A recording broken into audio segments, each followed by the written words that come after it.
How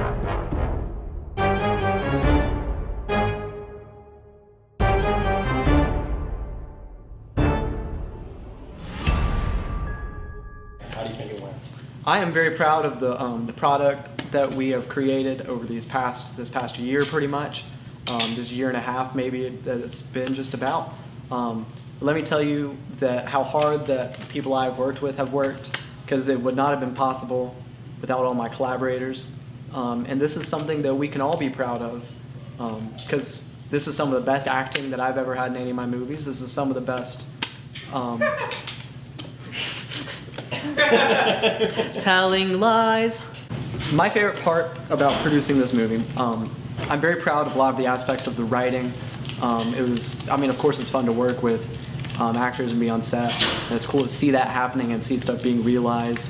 But my favorite part is just crafting a story, and part of me is always in mourning of the things that I could not film that were written, and that's always exciting. So that while I have created this beast, there's still so much that I feel like that we didn't get to see.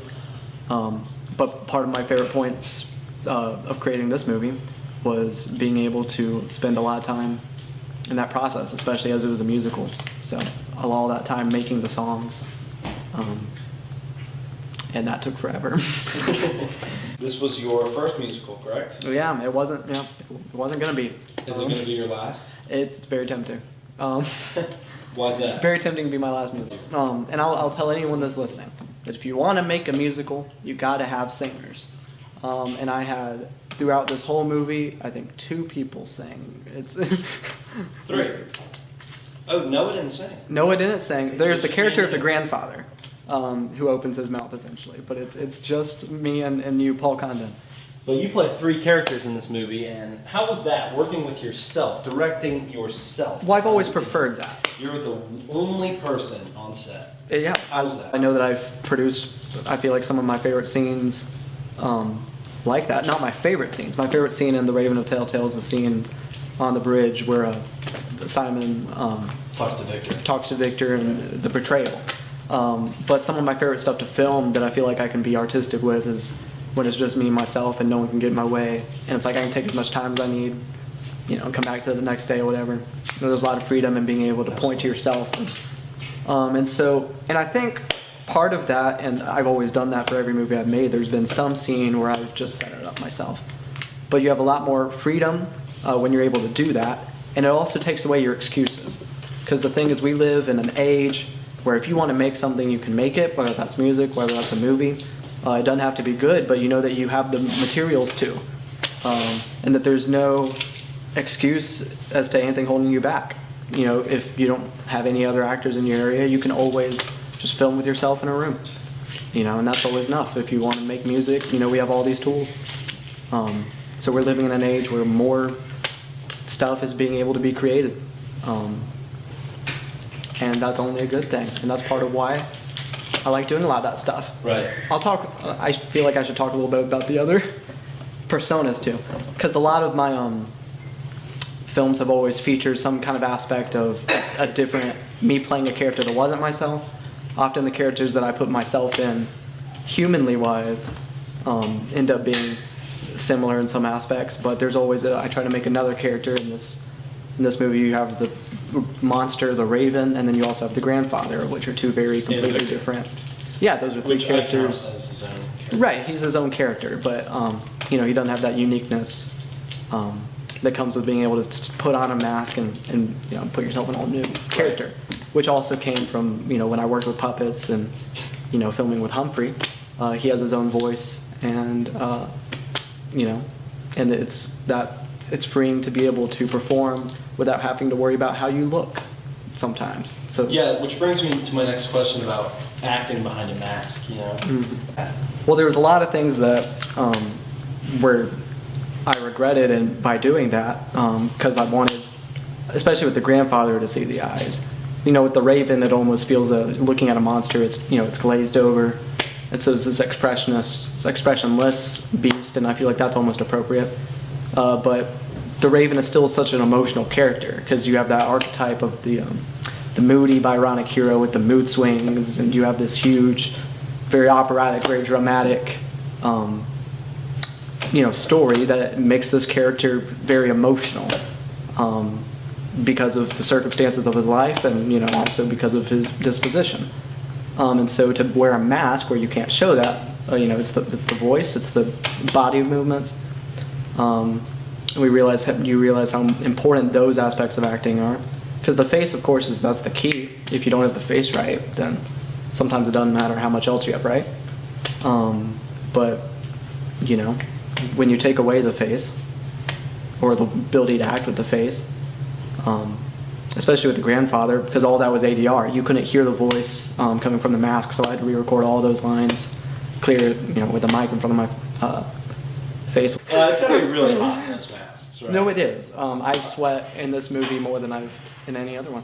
I must say, I worked with you filming while you were in costume and it for smelled bad. The old man and the Raven. And I remember watching you take the mask off and just being drenched in sweat. It's disgusting. It is. It is. There's a scene where I'm punching you on the bathroom floor, and I literally punched you in the face and choked you, right? It was choking a little bit. I will admit. It was a little painful. I did not intend on doing that. I didn't mean to hurt you or anything. I mean, I just got a little carried away. I'm glad that you did, because that's a powerful scene. So it sounds like you give your actors a lot of freedom.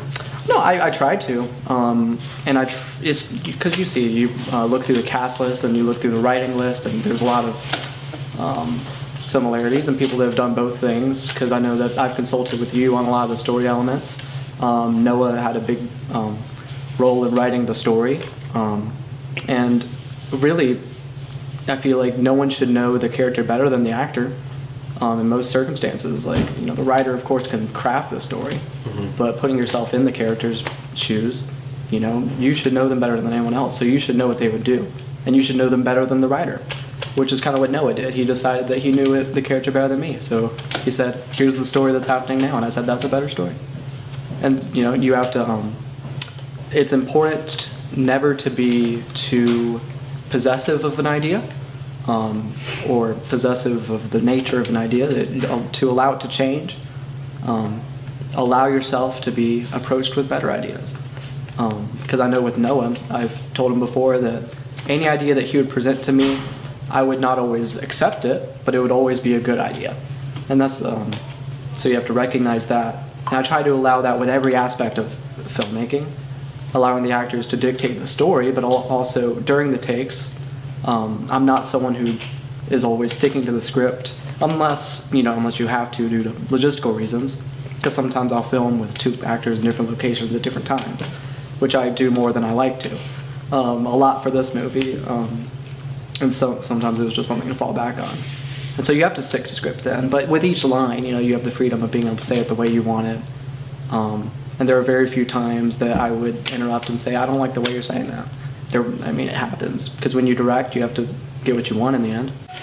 Would you say this is the most collaborative project you've done? It's the biggest credits that I've had in any thing I worked on. And what was that like, working with all those people on something? It's, you realize, especially in an event like this, that you thought it was just your baby, and it's something that you can share with all your collaborators. Because, I find that the way Noah described it, he felt like the Raven was his nephew. That it may be my baby, but it's his nephew. And I like to think that my other collaborators feel similar. Seminary? Seminary? Oh. It's been a long day. Joe, we've reached the 10-minute mark, which means this interview is now 25% of the movie's runtime. Ooh, that's exciting. So I'm going to wrap it up with one final question, and that is, what's next for Joe Kendrick? What's next for Joe Kendrick? See, this is going to be October 31st. Let me tell you, there's always new music coming out. There's always new music videos coming out. There's always new movies coming out. By this point, there will already be something new in the works. So you always have something new to look forward to. Can I tell you what it is? I can give you hints. But really, in the end, all you have to do is just click that little channel button right down there, see what else is on there. Look in that recommended section. While you're down there, you see that subscribe button. I want you to click that, hit that bell notification, get notified every time I post a new video. Paul's notified. I am notified. Yeah, I do have post notifications on. go to Instagram, turn on post notifications there. So know when I make something. You have no excuse. So smash that like subscribe. Well, Joe, thank you so much for joining us. Thank you. It's a pleasure. And your movie is fantastic. On YouTube, October 31st. Go check it out. What made you decide that you were going to rock your outfit harder than John Mayer?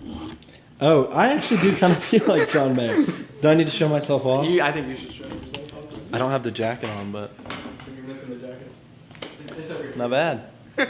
You want me to robe you? Yeah, robe me. Franco, you take the camera. It's all one take, too. Like, this is part of This the is interview. raw, yeah. I'm going to be like, Raw this and is the wriggly. interview clip. And then at the end, just like...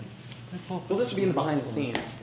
Yeah, so this was my outfit, not inspired by anybody, but it turns out I look a lot like John Mayer tonight. I've got the drop tee, which is popular among the kiddos these days. I've got the big obnoxious hat, the feminine jacket, and the skinny jeans that make me look like I'm being suffocated and makes it very hard to breathe.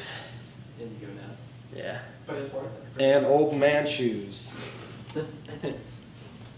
They're Chelsea boots, but they're old man Chelsea boots. So, thanks for watching.